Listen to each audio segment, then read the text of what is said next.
आज का हमारा जो टॉपिक रहेगा वो इंसोलेशन से रिलेटेड रहेगा। इंसोलेशन क्या होता है, किस प्रकार से सूर्य का जो प्रकाश है वो पृथ्वी पर पहुंचता है, तथा पृथ्वी तक पहुंचने में कौन कौन सी बाधाएं आती हैं, किस प्रकार से पृथ्वी पर इंसोलेशन का रोल रहता है, किस प्रकार से इंसोलेशन पृथ्वी पर विभिन्न प्रकार के क्रियाओं को संपादित करता है। तो आइए जानते हैं इंसुलेशन क्या होता है, सूर्य ताप क्या होता है। सबसे पहले हम इसके परिचय के बारे में बात करें कि सूर्य ताप आखिर क्या होता है। उससे पहले हमें ये जानना होगा कि हमारा जो एटमॉस्फेयर है उसमें कई प्रकार की एनर्जी पाई जाती है। तो सबसे पहले हम एनर्जी को देखेंगे कि कौन कौन सी एनर्जी हमारे एटमॉस्फेयर में पाई जाती है। फिर हम बात करेंगे कि उन्हीं में से एक प्रकार है सोलर रेडिएशन, सौरिक विकिरण। सौरिक विकिरण किस प्रकार से वर्क करता है, क्या उसकी विशेषताएं हैं, कितने प्रकार का होता है, फिर कौन कौन से ऐसे फैक्टर्स हैं जो प्रभावित करते हैं इस इंसोलेशन को। तो काफी बड़ा टॉपिक रहेगा और काफी इंटरेस्टिंग रहेगा। थोड़ा सा साइंस के जो विद्यार्थी हैं उनके लिए या फिजिक्स के विद्यार्थियों के लिए काफी बढ़िया रहेगा जिन्होंने पढ़ रखा है, साइंस था। और जो आर्ट्स वाले थे उनके लिए भी ये वैसा ही इजी ही रहेगा, ऐसी हम कोशिश करेंगे। तो सबसे पहले हम बात करते हैं कि इंसोलेशन क्या होता है। तो अगर साधारण शब्दों में अगर मैं कहूं कि सूर्य से जो हमें एनर्जी प्राप्त होती है, हमें अर्थात पृथ्वी पर जो सूर्य का प्रकाश पहुंचता है, जो रेडिएशन पहुंचता है, उसे हम इंसोलेशन कहते हैं। सूर्य तप, ठीक है। ये तापमान नहीं होता है, तापमान अलग होता है और सूर्य तप अलग होता है। तापमान को तो हम आग लगाकर भी प्राप्त कर सकते हैं, तापमान को तो हम धरातल के गहराई में जाकर के बाद भी हम प्राप्त कर सकते हैं। लेकिन इंसोलेशन जो होगा वो केवल और केवल सूर्य से ही प्राप्त होगा।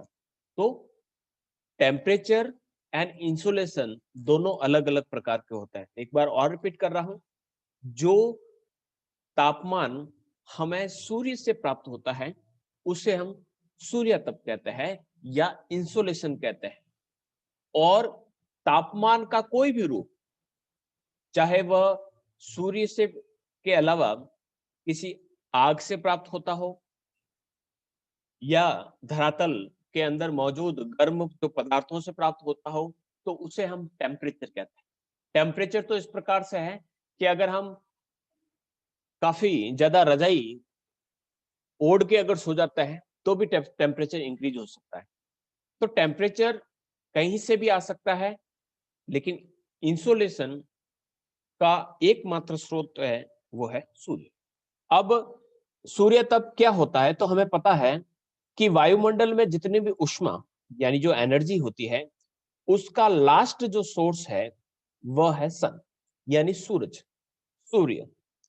उस सूर्य के माध्यम से हमें जो ऊष्मा या ऊर्जा प्राप्त होती है उसे हम सौरिक विकिरण कहते हैं। बढ़ते हैं आगे कि वायुमंडल में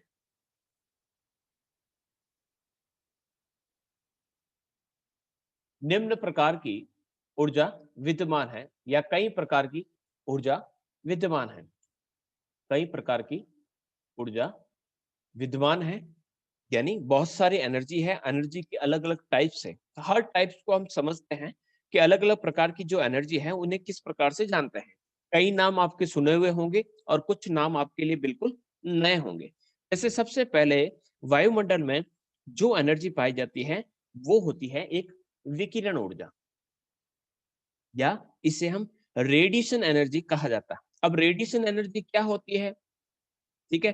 तो चाहे सूर्य हो चाहे तारे हो, उनसे जो हमें प्रकाश चुंबकीय तरंगों के रूप में प्राप्त होता है उसे हम विकिरण ऊर्जा कहते हैं या तरंग ऊर्जा कहते हैं। यानी सूर्य सूर्य भी एक तारा है और दूसरे जितने भी जो तारे हैं उनसे हमें जो तरंगों के माध्यम से, अब तरंगे भी कई प्रकार की होती हैं, उसको हम वेव्स को अगली जो चैप्टर्स रहेंगे या अगली जो स्लाइड्स रहेंगी उसके अंदर समझेंगे कि यहाँ पर तो सीधा हम समझ लेते हैं कि हमें जो सूर्य या तारों से डायरेक्टली जो वेव्स के रूप में, जो तरंगों के रूप में जो ऊर्जा प्राप्त होती है, उसे हम विकिरण ऊर्जा कहते हैं।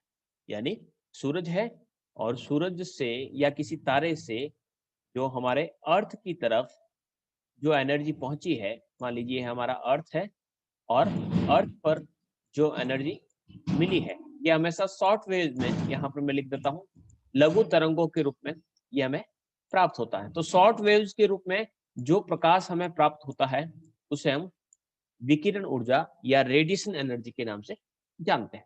इसी प्रकार से एक दूसरी और ऊर्जा प्राप्त होती है जिसे काइनेटिक एनर्जी कहते हैं। अब ये काइनेटिक एनर्जी किस प्रकार से होती है?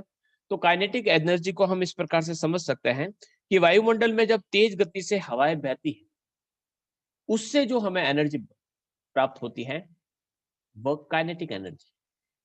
काइनेटिक एनर्जी को हम एक उदाहरण के माध्यम से समझ सकते हैं कि एक टावर है और इस टावर पे मैंने यहाँ पर एक फैन लगा दिया, एक फैन लगा दिया, तो इसे हम विंड एनर्जी के नाम से जानते हैं। अब विंड से एनर्जी किस प्रकार से आई कि विंड जब तेज गति से चली, तब ये फैन के जो बेल्ट है, ये जो ब्लेड्स है, ये मूव करते हैं और पीछे की तरफ डायनेमो लगा रहता है। वो क्या करता है, डायनेमिक डायनेमो जो है वो काइनेटिक ऊर्जा को आपको इलेक्ट्रिसिटी के अंदर कन्वर्ट करता है। तो इस प्रकार से जो एनर्जी हमें प्राप्त होती है उसे हम गतिक ऊर्जा या काइनेटिक एनर्जी कहते हैं।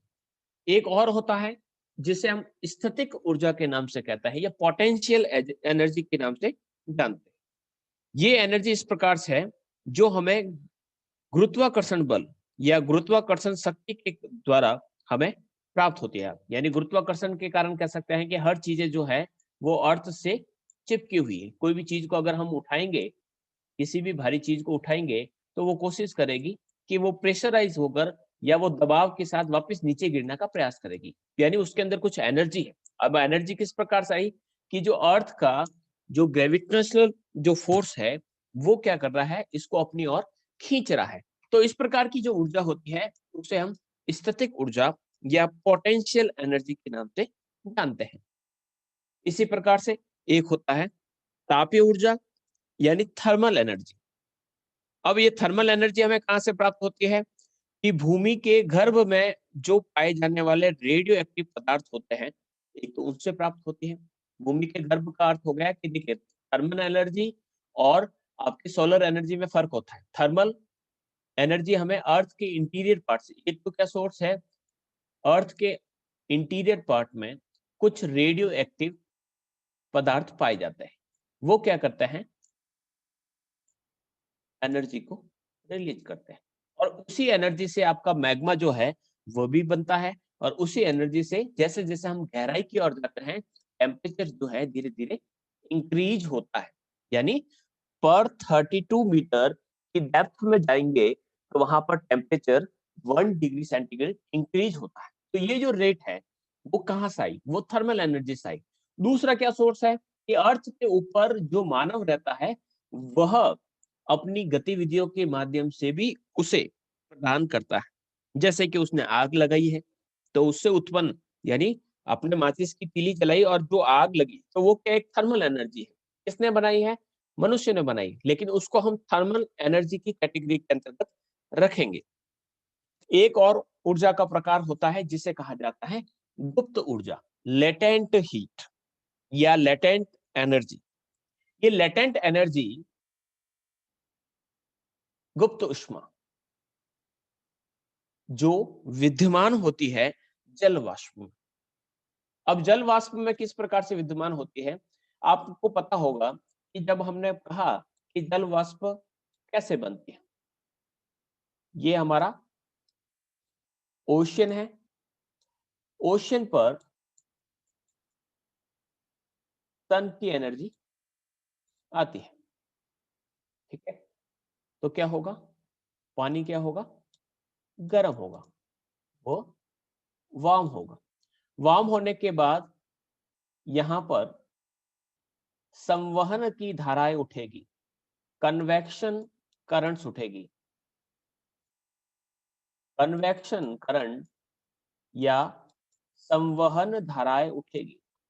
अब संवहन धाराएं उठेगी, ऊपर की तरफ जाएगी, गर्म है इसलिए ऊपर उठी, यानी जो वाष्प होती है वह पानी से हल्की होती है, इसी कारण वो ऊपर उठती है। जो हल्का होता है वो काफी ऊंचा जाता है, जो भारी होता है वो जमीन से चिपका रहता है। तो ये करंट्स ऊपर उठेगी, उठेगी तो यहाँ पर क्लाउड्स बनेंगे, क्लाउड्स फॉर्मिंग यहाँ पर होगा, बादल बनेंगे। फिर यहाँ पर क्लाउड फॉर्मिंग के बाद यहाँ पर होगा एडवेक्शन।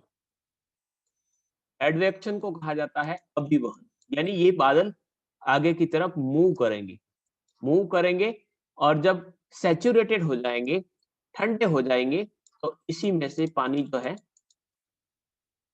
नीचे गिरेगा, जिसे हम कंडेंसेशन या संघनन की प्रक्रिया कहते हैं, जिसे हम बारिश के रूप में, बारिश का पानी वापस ओशन के अंतर्गत आ जाएगा। ये एक वाटर हाइड्रोसाइकिल के नाम से जाना जाता है। अब हम बात करते हैं कि जब हवा या जो उस सूर्य का प्रकाश इस पानी में घुसा, पानी गर्म हुआ, अब जो भाप उठ रही है वो गर्म है, यानी उसके अंदर सूर्य की एनर्जी है। लेकिन जब बादल बनेंगे तब तक मान लेते हैं कि उसके अंदर सूर्य की ऊर्जा है, लेकिन जब ये सैचुरेटेड हो जाएगी, संतृप्त हो जाएगी और ये ठंडी हो गई, ठीक है, तो ठंडी होने के बाद समय जो ऊर्जा इसमें थी, ऊर्जा का कभी ह्रास नहीं होता है। ऊर्जा के नियम कहते हैं कि ऊर्जा का कभी ह्रास नहीं होता है। तो जो एनर्जी यहाँ पर मौजूद थी वो एनर्जी कहाँ गई, यानी जो भाप बनाने में सूर्य की ऊर्जा लगी वो ऊर्जा वापस वायुमंडल में मुक्त हो जाती है, अपने एटमॉस्फेयर में रिलीज हो जाती है। तो जो दिखती नहीं है लेकिन होती है, तो जल वाष्प में जो ऊर्जा मौजूद होती है वह ऊर्जा गुप्त ऊष्मा कहलाती। ऊर्जा अक्षय होती, ऊर्जा का कभी नाश नहीं होता, लेकिन ऊर्जा रूपांतरणशील होती है, ट्रांसफरेबल होती है, एक माध्यम से दूसरे माध्यम पर पहुंचती रहती है। वायुमंडल में जितनी भी जो ऊर्जा होती है उसका मुख्य जो भाग होता है वो हमें प्राप्त होता है रेडिएशन एनर्जी से। ये ऊर्जा के विभिन्न प्रकार तो हमने समझ लिए, लेकिन सबसे ज्यादा वायुमंडल में जो एनर्जी प्राप्त होती है वो विकिरण ऊर्जा के रूप में प्राप्त होती है। और इसका स्रोत कौन सा है? सन के सन, तारे तो बहुत सारे हैं, लेकिन अर्थ के संदर्भ में देख रहे हैं तो अर्थ पर जितना भी जो रेडिएशन, जो एनर्जी आती है वो सूर्य के अनुसार या सूर्य के द्वारा आता है। यह सूर्य एनर्जी तथा हीट यानी ऊष्मा का भंडार है, लेकिन इससे जितनी एनर्जी या ऊष्मा निकलती है उसका बहुत कम भाग, कहा जाता है कि पृथ्वी सोलर रेडिएशन का मात्र 2 अरबवां हिस्सा ही रोक पाती है। सूर्य की किरणें, सूर्य काफी दूर है, सूर्य की पृथ्वी से एवरेज जो डिस्टेंस है वो है 15 लाख, सॉरी 15 करोड़ किलोमीटर, लगभग 15 करोड़ किलोमीटर दूर है। तो हमारी अर्थ से 15 सन जो है वो कितना है, यहां से यहां तक की जो डिस्टेंस है वो है 15 करोड़, 15 करोड़ किलोमीटर। लेकिन यहां से यहां तक पहुंचने में या जो विद्युत चुंबकीय तरंग जो मैग्नेटिक वेव्स जो पहुंचती है वो केवल 8 मिनट में पहुंच जाती है, 8 मिनट में हमारे अर्थ पर पहुंचती है। तो इसके बीच में उसे एटमॉस्फेयर की विभिन्न जो लेयर्स है उसको पार करना पड़ेगा और उसके बाद ये हमारे अर्थ की सरफेस पर पहुंचती है। जो एनर्जी का जो परसेंटेज है वो यहां पर पहुंचा है, एनर्जी का जो परसेंटेज इस अर्थ पर पहुंचा है या जितनी मात्रा इस अर्थ तक पहुंचती है उस मात्रा को क्या कहा जाता है? इंसोलेशन। ये ही सूर्य का ताप है। क्लियर? बढ़ते हैं आगे। अब सूर्य विकिरण क्या होता है? सोलर रेडिएशन, क्योंकि हमारा जो कॉन्सेप्ट है वो पूरा का पूरा सोलर रेडिएशन पर रिलेटेड है।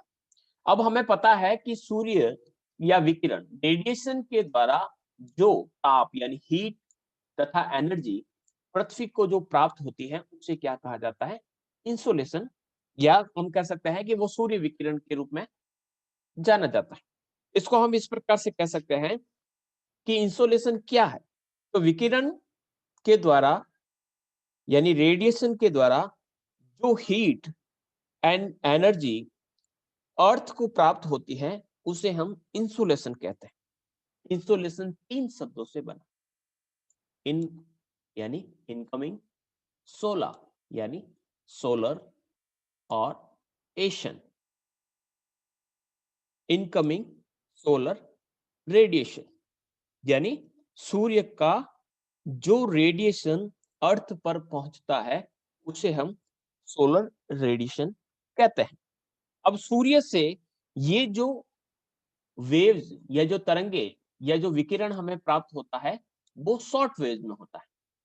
Short waves and long waves, ठीक है। ये दो प्रकार के वेव्स के बारे में हम बात करेंगे। हमने कल जब पिछली क्लास में एटमॉस्फेयर को पढ़ा था, वायुमंडल को पढ़ा, तो हमने कहा था कि सन की जो एनर्जी आती है या सन से जो रेज या जो वेव्स जो आती है यानी जो तरंगे आती हैं वो वायुमंडल से होकर गुजरती है, लेकिन वायुमंडल उससे गर्म नहीं होता है। वायुमंडल जो गर्म होता है वह दीर्घ पार्थिव विकिरण, लॉन्ग टेरेस्ट्रियल रेडिएशन से गर्म होता है। अब ये क्या होता है उसको तो हम आगे सीखेंगे। पहले यहां पर सीखते हैं कि वेव्स का क्या सिस्टम होता है, वेव्स कितने प्रकार की होती है।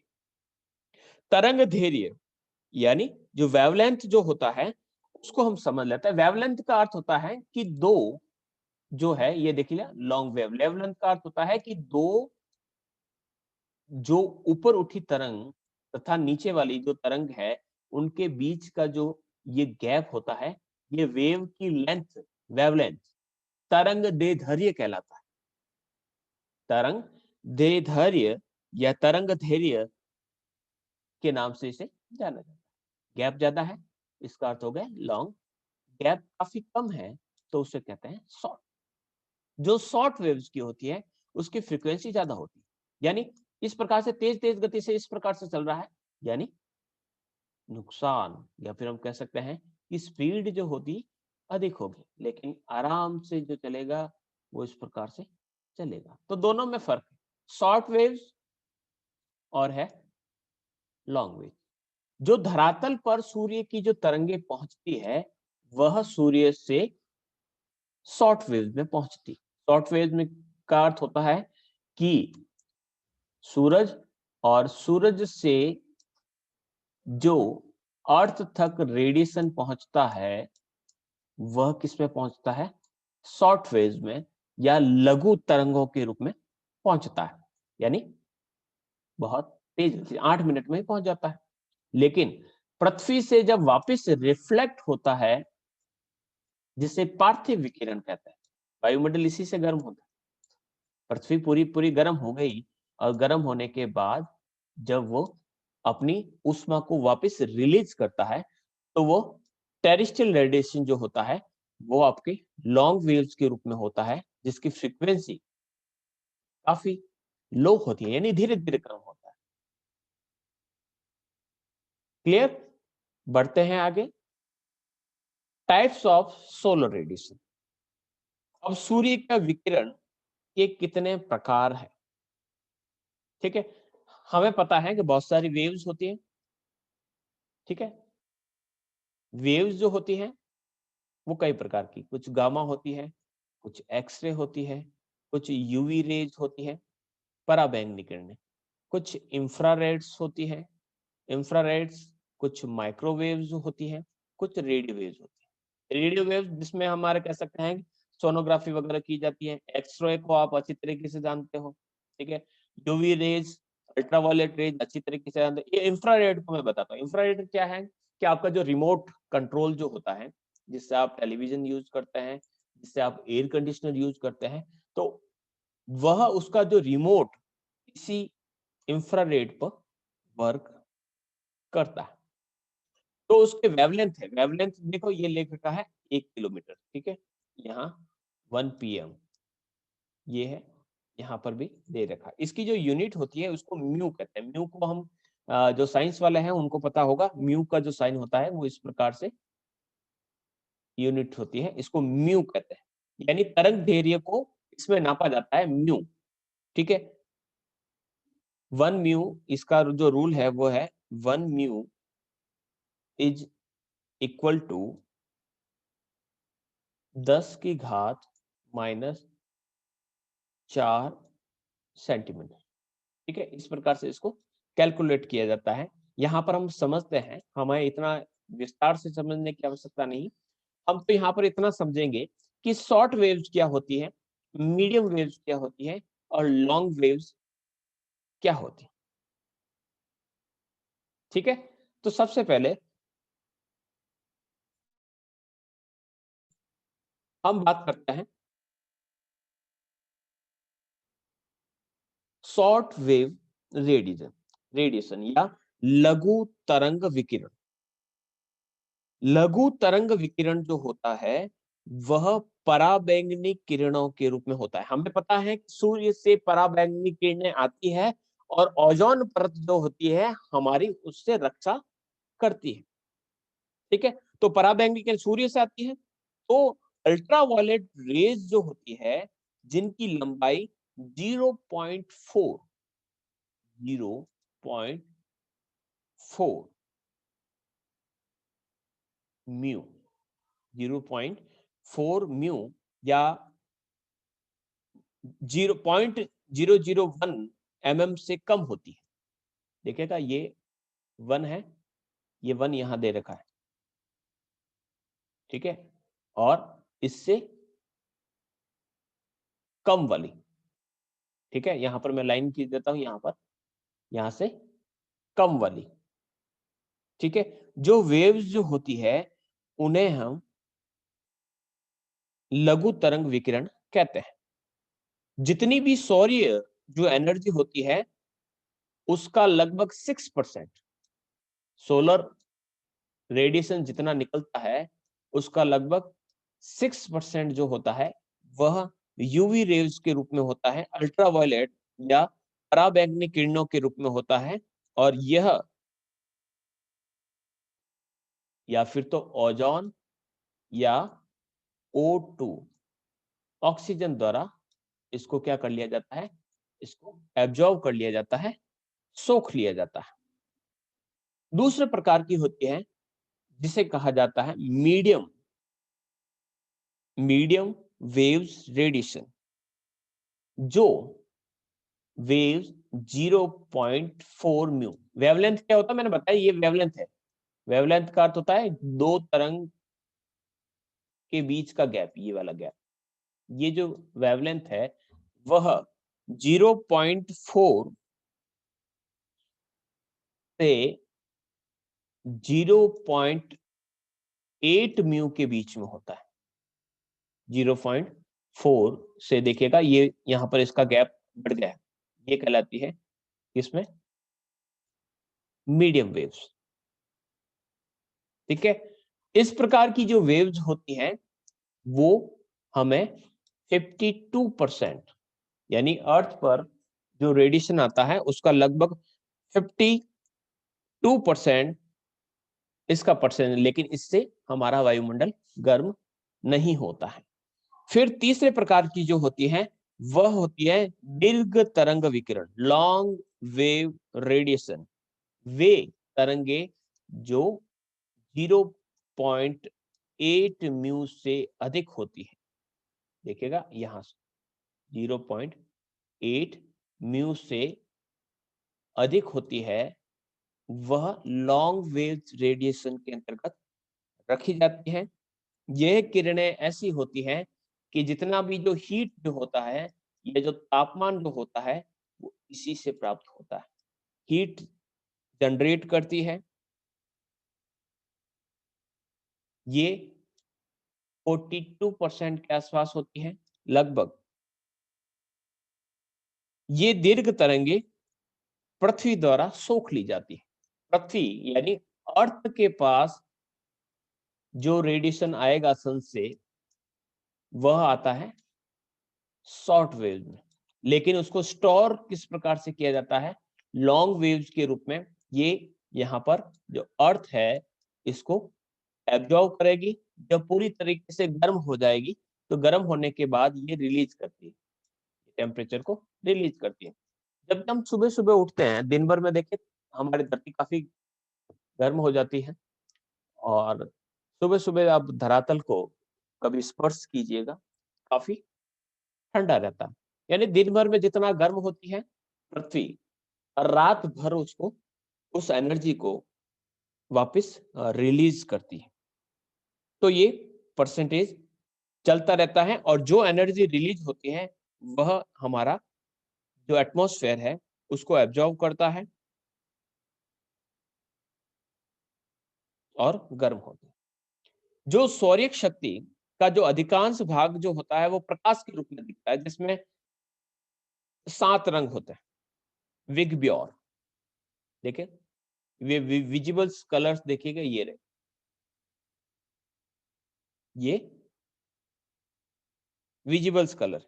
इसमें जो ब्लू कलर की जो वेव्स है, वो सबसे छोटी होती है, और जो रेड यानी लाल रंग की जो किरण होती है, वो सबसे लंबी होती है। लाल ब्लू, RGB, मैन इनका 3 का कॉम्बिनेशन है, RGB, red green and blue. ये विजिबल कलर्स के अंतर्गत गिने जाते हैं, यानी ये हमें इस प्रकार से दिखाई देते हैं। तो ये तो था हमारा वार्म अप, कि हमें किस प्रकार से सोलर रेडिएशन को समझना है। हमें पता चल चुका है कि सूर्य से हमें जो एनर्जी प्राप्त होती है, उसको हम किस प्रकार से प्राप्त करते हैं। इस वेवलेंथ को आप इस प्रकार से समझ सकते हैं कि रेडियो वेव जो होती है, उसका वेवलेंथ लॉन्ग होता है, माइक्रोवेव्स का वेवलेंथ लॉन्ग होता है, इंफ्रारेड का वेवलेंथ लॉन्ग होता है, और जो विजिबल्स कलर्स होते हैं, वो भी लॉन्ग वेव्स के साथ आती हैं। अल्ट्रावायलेट जो लाइट्स है, वो भी वेवलेंथ, यानी धीरे धीरे हम जिस प्रकार से शॉर्ट वेव्स की तरफ जा रहे हैं, उनका जो वेवलेंथ है वो कम होता जा रहा है। यानी शॉर्ट वेव्स जो होती है, उनका वेवलेंथ कम होता है। तो गामा रेज जो होती है, वो सबसे कम वेवलेंथ की होती है, और रेडियो वेव्स जो होती है, सबसे ज्यादा वेवलेंथ या तरंग दैर्ध्य की होती है। अब हम समझते हैं कि किस प्रकार से हमारा अर्थ या अर्थ के ऊपर हमें एनर्जी प्राप्त होती है, या किस प्रकार से परसेंटेज के हिसाब से हम देखते हैं। देखिएगा कि सूर्य से जो विकिरण निकलता है, और जो ऊर्जा पृथ्वी को प्राप्त होती है, उसे तो हम इंसोलेशन या सूर्य तप कहते हैं।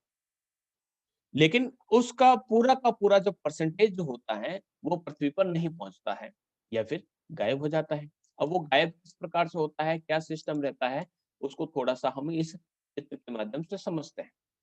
ये है हमारा सन,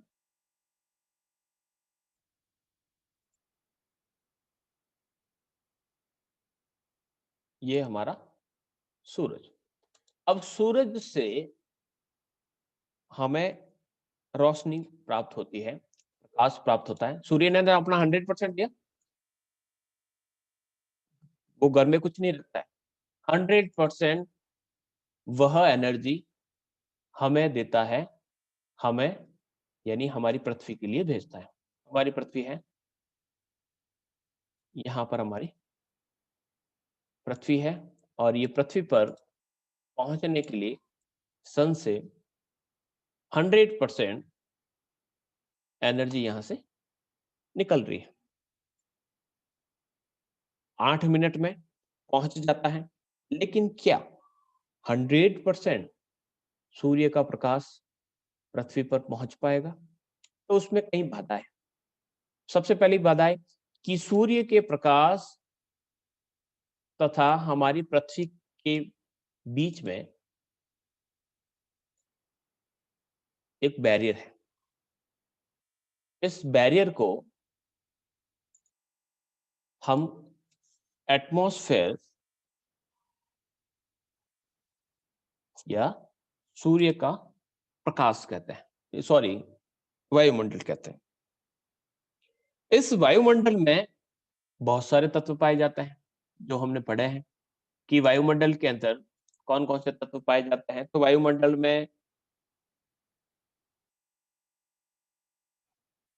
क्लाउड्स है, वायुमंडल में विभिन्न प्रकार की गैस है, इसके अंदर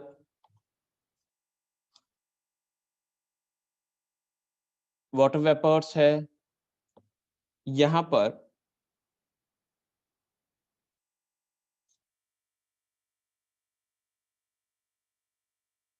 डस्ट है या फिर सैंड पार्टिकल्स है, यानी धूल के कण पाए जाते हैं।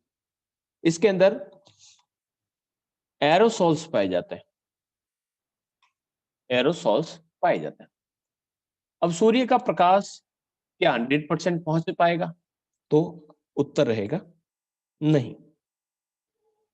यहां पर रिफ्लेक्शन होगा, यहां पर कई प्रकार की घटनाएं घटित होगी। अब कौन कौन सी घटनाएं घटित होती हैं उसको हिंदी वालों को मैं बोलकर बता रहा हूं, इंग्लिश वालों के लिए मैं लिख लेता हूं। यहां पर क्या होगा, एक तो होगा रिफ्लेक्शन होगा,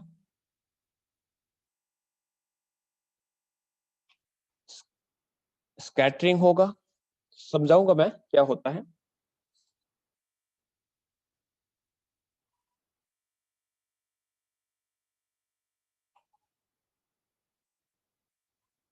ट्रांसमिशन होगा,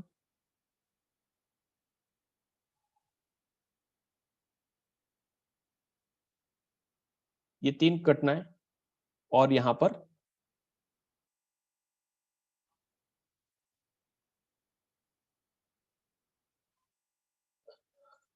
अवशोषण भी होगा। या फिर मैं हिंदी में लिखूं तो यहां पर कह सकता हूं, यहां पर परावर्तन होगा,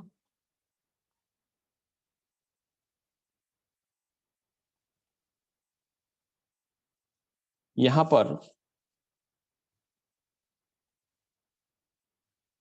प्रकीर्णन होगा, यहां पर कुछ प्रकाश पारगम्य होगा, और कुछ प्रकाश का यहां पर अवशोषण होगा। अब कौन क्या करता है उसको देख लेते हैं कि सूर्य से जो 100% निकला उसमें से क्लाउड ने किया वापस वापस इसको रिफ्लेक्ट कर दिया, परावर्तन कर दिया। कितना? 23%। किसने भेजा? क्लाउड्स ने वापस भेज दिया। गैस, धूल के कण और जो वाटर वेपर्स होते हैं उन्होंने भी सूर्य के प्रकाश को वापस भेज दिया। कितना?